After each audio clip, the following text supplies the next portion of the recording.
Sir, जिस तरीके के हालात देश में बने हुए हैं, कोरोना की जिस तरीके से महामारी, लोगों की, काफी सारे लोगों की जान जा रही है, विपक्ष का कहना है कि जो भी आज हालात बिगड़े हैं वैक्सीनेशन को लेकर या फिर जो भी हालात अस्पताल में हैं, इन सारी चीजों के जिम्मेदार हैं नरेंद्र मोदी, यानी कि देश के प्रधानमंत्री। हाँ हाँ, हम जिम्मेदार हैं। अगर बात करें इस देश में जिम्मेदारी लेने की, तो हम जिम्मेदार हैं। लेकिन हम जिम्मेदारी का मतलब क्या है? हम का मतलब होता है केंद्र सरकार और राज्य सरकार। आपको याद होगा पिछले समय जब पिछली बार ये कोरोना आया था इस देश में, नरेंद्र मोदी जी ने लॉकडाउन की घोषणा की थी, सारी चीजें अपने हाथ में ले ली थी और सब कुछ करके लॉकडाउन किया था, क्योंकि ना हमारे पास पीपीई किट थी, ना हमारे पास मास्क थे, ना सैनिटाइजर था। तमाम चीजों को देखते हुए पूरे देश को बंद कर दिया गया था। इस देश की 90% पॉलिटिकल पार्टियां इसी चीज को कोसने में लगी हुई थी। पूरे देश के जितने भी मीडिया चैनल्स हैं जो एक अलग राय रखते हैं, जिनका एक अलग एजेंडा चलता है, उनका यह कहना था कि जीडीपी को बर्बाद करने में, देश को बर्बाद करने में, धंधे को बर्बाद करने में, पूरे देश की हालत खराब करने में मोदी जी का हाथ है। लॉकडाउन की जरूरत नहीं थी। तमाम जगह गालियां पड़ रही थी ना। यही केजरीवाल चीख चीख कर, चिल्ला चिल्ला कर कहते थे कि लॉकडाउन की तो जरूरत ही नहीं थी। लेकिन मोदी जी ने किया तो सिचुएशन कवर थी और चीजें बेहतर थी। आज जब राज्यों के ऊपर चीजें छोड़ी हैं, मोदी जी ने कहा है कि आप अपने स्तर पर लॉकडाउन लगाइए, छोटे छोटे कंटेनमेंट जोन बनाइए, कोशिश कीजिए लॉकडाउन की जरूरत ना पड़े। तो आपकी हालत खराब हो गई। 15 दिन में ही आप इतने हताश हो गए, इतने निराश हो गए, इतने बेसहारा हो गए। काय बात के लिए रखी हुई है कि राज्य सरकारें किस लिए है इस देश में? मुझे एक चीज बताइए, अरविंद केजरीवाल को क्या यहां भजिया तलने के लिए रखा हुआ है आपने, या किस लिए रखा हुआ है? गाने तो अरिजीत सिंह बहुत अच्छा गाता है, लेकिन हर 2 मिनट में अरविंद केजरीवाल रेडियो पर है, हर 2 मिनट में अरविंद केजरीवाल एड टीवी पर है। नहीं चाहिए जनता को ये चीज। और आप मुझे एक चीज बताइए, आप जिम्मेदार कहते हैं, मोदी जी को कहा जा रहा है रैलियां करते, कहां रैली नहीं हो रही? आप मुझे एक चीज बताइए, दिल्ली में कितने केसेस हैं? दिल्ली में 2.5 करोड़ जनता है, डेली 23,000, 24,000 और कल 28,000 केसेस आए हैं। कोई चुनाव नहीं है ना, कोई कुंभ नहीं हो रहा है। महाराष्ट्र में 12.5 करोड़ जनता है और केसेस कितने आ रहे हैं? 70,000। क्या कोई चुनाव हो रहा है वहां पर? चुनाव हो रहा है? नहीं हो रहा ना। मोदी जी ने चुनाव किया हुआ है ना, नहीं हो रहा। फिर भी क्या हो रहा है? 70,000 केसेस हैं।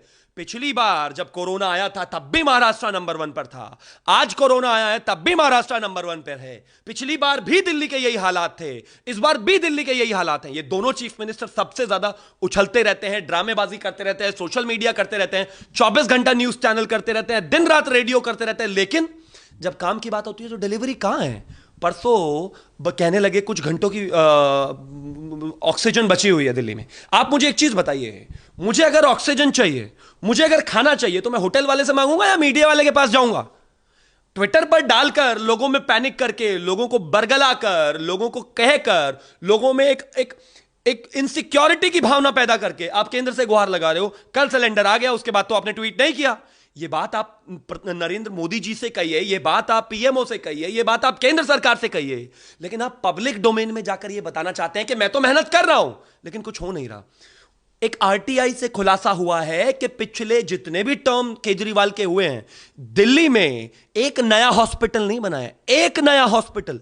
जबकि इसके खिलाफ, इसके उलट अगर मैं उत्तर प्रदेश की बात करूं तो 6 साल में 30,000 में एमबीबीएस की भर्ती की बात हुई है और उसके अलावा पीजी की सीटें बढ़ाई गई हैं, एमबीबीएस की सीटें बढ़ाई गई हैं। क्या कर रहे हैं आप दिल्ली में बैठकर? आप तो कहते थे आपने दुनिया का सबसे बेहतरीन हेल्थ इंफ्रास्ट्रक्चर खड़ा कर दिया। ये इतने झूठे चीफ मिनिस्टर्स हैं कुछ। ये क्या रहे हैं आप? मुझे एक चीज बताइए, 4 दिन पहले का सत्येंद्र जैन जो स्वास्थ्य मंत्री हैं दिल्ली के, उनका कहना था कि हमारे यहां पर बेड की भी कमी नहीं है, हमारे यहां पर ऑक्सीजन की भी कोई कमी नहीं है, हमारे यहां पर किसी तरह की कोई परेशानी नहीं है दिल्ली में। 4 दिन बाद दिल्ली में, बल्कि 3 दिन बाद ही दिल्ली के मुख्यमंत्री आकर ट्विटर पर लिखते हैं कि हमें ऑक्सीजन चाहिए। आपने ये कैसा इनकॉम्पिटेंट, इनसेंसिटिव चीफ मिनिस्टर चुना है, जिसको यह भी अंदाजा नहीं है कि आज से 4 दिन बाद की हालत क्या होगी। 4 दिन बाद का खतरा इवैल्यूएट नहीं कर पा रहे हैं वो, और वो चीफ मिनिस्टर बनाकर बैठे हुए हैं। आप मुझे बताइए, अगर केंद्र सरकार को गाली देनी है, इस देश की जनता चाहे तो किसी भी तरह से नरेंद्र मोदी जी को एस्केप गोट बनाकर इन सबको बचा सकती है, इन सबको कह सकती है। लेकिन जिम्मेदारी किसकी है? राज्य सरकारें किस लिए चुनी जाती हैं? हेल्थ किसका विषय है? राज्य सरकारों का है ना। पिछली बार जब नरेंद्र मोदी जी ने लॉकडाउन किया तो गालियां, आज कहा कि राज्य सरकारों को कि आप कर लो तो गालियां। केसेस इनसे कम हो नहीं रहे। बंगाल चीखे जा रहे हैं। बंगाल में क्या अकेले मोदी जी रैली कर रहे हैं? क्या अकेले मोदी जी रैली कर रहे हैं? पूरे देश में पिछले दिनों मैं सुन रहा था लगातार यूट्यूब पर और तमाम जगहों पर इंटरव्यूज कि बंगाल में कोरोना नहीं है, बंगाल में कोरोना नहीं है। बंगाल में है कोरोना, लेकिन महाराष्ट्र में चुनाव नहीं है। 64,000 से 70,000 केसेस आते हैं 12.5 करोड़ की जनता में, और उत्तर प्रदेश में 23 करोड़ जनता में केसेस आते हैं 27 और 28,000। अपने चीफ मिनिस्टर को क्यों नहीं कहते कि मातोश्री से बाहर निकल के जनता के बीच में काम करे? क्यों नहीं कैडर को कहते काम करे? पिछले 1 साल में क्या किया आपने? दिल्ली में 2.5 करोड़ जनता है, एक शहर है जिसको हम एक तरीके से राज्य मानते हैं, शहर मात्र जगह है 2.5 करोड़। 1 करोड़ जनता तो खोड़ा में है पीछे, अगर मैं बात करने लग जाऊं यहीं नोएडा में 1 करोड़ तो खोड़ा में, और टोटल 2.5 करोड़ दिल्ली में है। उन 2.5 करोड़ जनता में 30,000 केसेस आ रहे हैं, और आपका चीफ मिनिस्टर कहता है कि मैं दुनिया का सबसे बेहतरीन हेल्थ इंफ्रास्ट्रक्चर लेकर बैठा हूं।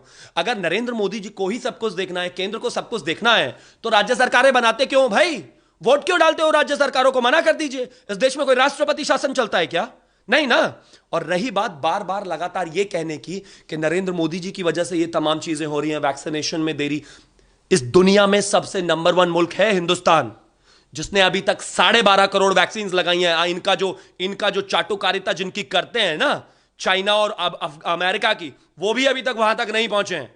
कोई देश अभी इतना आगे नहीं पहुंचा है वैक्सीनेशन में। हां, परेशानियां हैं, हां कहीं ना कहीं राज्य स्तर पर राजनीति हो रही है, हां कहीं ना कहीं प्लानिंग एंड इंप्लीमेंटेशन में उतना बेहतर तरीके से चीजें नहीं हो रही हैं जो होनी चाहिए। लेकिन राज्य सरकारों का क्या रोल है? एक चीज बताइए, कैप्टन अमरिंदर सिंह बैठे हुए, उन्होंने वहां पर पंजाब में कोवैक्सीन को बैन कर दिया, कह दिया कि इसका ट्रायल डेटा नहीं है। क्या राजनीति नहीं हो रही है? उन लोगों को मरने के लिए वो छोड़ रहे हैं, क्या यह राजनीति नहीं है? ड्रामा बनाकर रखा हुआ है, लोगों में सिर्फ एक पिक्चर क्रिएट करने की कोशिश करी जा रही है कि नरेंद्र मोदी जी रैली कर रहे हैं तो इसलिए तमाम चीजें हो रही हैं। और क्या सिर्फ नरेंद्र मोदी रैली कर रहे हैं? क्या अधीर रंजन चौधरी, राहुल गांधी ने अपने आप में आकर यह कह दिया कि मैं सभी रैली निरस्त करता हूं, नरेंद्र मोदी जी 500 की रैली करते हैं। अधीर रंजन चौधरी कितने लाख की रैली कर रहे हैं? देखिए कितने लाखों लोग हैं। अभी से 2 दिन पहले तक राहुल गांधी आईकिडो खेल रहे थे कि नहीं खेल रहे थे? अभी से 2 दिन पहले तक अखिलेश यादव कह रहे थे कि नहीं कह रहे थे कि मैं बीजेपी की वैक्सीन नहीं लगवाऊंगा, और उनके एमएलसी कहते थे कि मैं नहीं लगवाऊंगा, इससे इंपोर्टेंट हो जाएंगे। इन लोगों की क्या जिम्मेदारी है? पिछले 1 साल से चल रहा है ना लगातार ये कृषि कानून के ऊपर जो हंगामा चल रहा है। जब ये आप बैठे हुए थे यहां पर तमाम बॉर्डर्स पर, तब तो बड़ा ड्रामा चल रहा था पूरे देश और मीडिया का। नरेंद्र मोदी जी सुन नहीं रहे हैं, हम आखिरी सांस तक लड़ेंगे, हम जिंदा जल जाएंगे, मर जाएंगे, कुछ भी हो जाएंगे, जाएंगे नहीं। और आज भी बैठे हैं यहां पर छोड़कर। क्या यहां कोरोना नहीं फैलता क्या? लाखों की रैली जब ये राकेश टिकैत कर रहे थे, वहां कोरोना नहीं था? लाखों की रैली जब ये किसान आंदोलन में सब जगह हो रही है, वो कोरोना नहीं था? रोजाना रिक्वेस्ट करी गई इनसे हाथ जोड़कर, क्या वो कोरोना नहीं था? सिर्फ नरेंद्र मोदी की रैली में कोरोना है, लेफ्ट की रैली में कोरोना नहीं है, अधीर रंजन चौधरी की रैली में कोरोना नहीं है, तमिलनाडु में बाकी पार्टीज में कोरोना नहीं है, और सीपीएम में कोरोना नहीं है, टीएमसी में कोरोना नहीं है, कांग्रेस में कोरोना नहीं है, आईएसएफ में कोरोना नहीं है, केरला में कोरोना नहीं है। लेकिन कोरोना सिर्फ नरेंद्र मोदी जी की रैली में है। क्यों भाई? राज्यों के चीफ मिनिस्टर क्या कर रहे हैं ये लोग? मुझे बताइए। एक अरविंद केजरीवाल जैसा नकारा, अरविंद केजरीवाल जी जैसा नकारा चीफ मिनिस्टर, जो 4 दिन पहले कहता है हमारे पास सब कुछ है, अब कहता है कुछ नहीं है। क्या चलेगा ऐसे?